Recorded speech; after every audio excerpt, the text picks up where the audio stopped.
Business news this morning. Obviously, when you're shopping around for a new phone, cell phones, the whole industry is always trying to compete. And now there's a little of a bug that has to be dealt with. Tyler Orton from Business in Vancouver joins us with details here.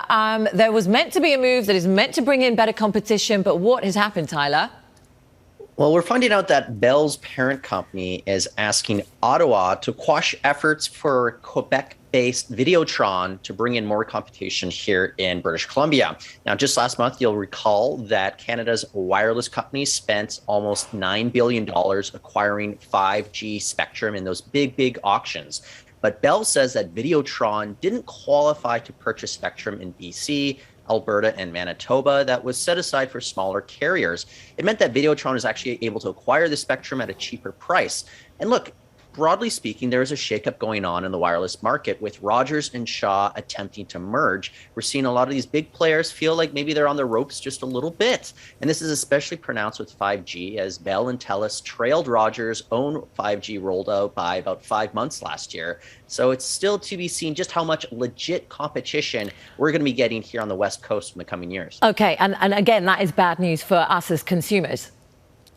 Absolutely. You know, we want the more competition, get prices down for everybody. Absolutely. All right. The other tough news today is that the fact that the labour shortage, we've been reporting on this since the pandemic.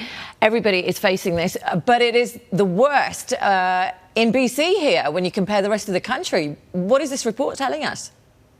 Yeah, well, we're finding out from economists at RBC that BC has actually what they're calling the tightest labor market in the entire country. If we take a look at the numbers here, we find out the job vacancy rate in British Columbia is at 6%. You go to Manitoba, where it's the lowest in the country, it's 3.7%. That is a very big gap when it comes to employers trying to get workers at restaurants as well as hotels, because that's where the sectors are facing the most trouble right now. Now, if you look at wages, though, they were 10% higher in food and accommodations, or they're 10% higher now versus 2 years ago in those sectors.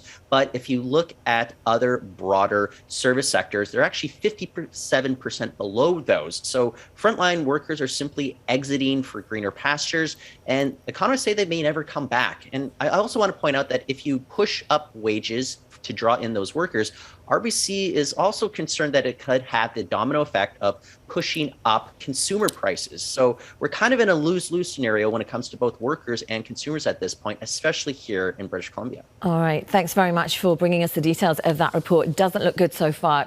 Hard to know what the fix is. Tyler Orton from Business in Vancouver, thanks very much. Thanks, Anya.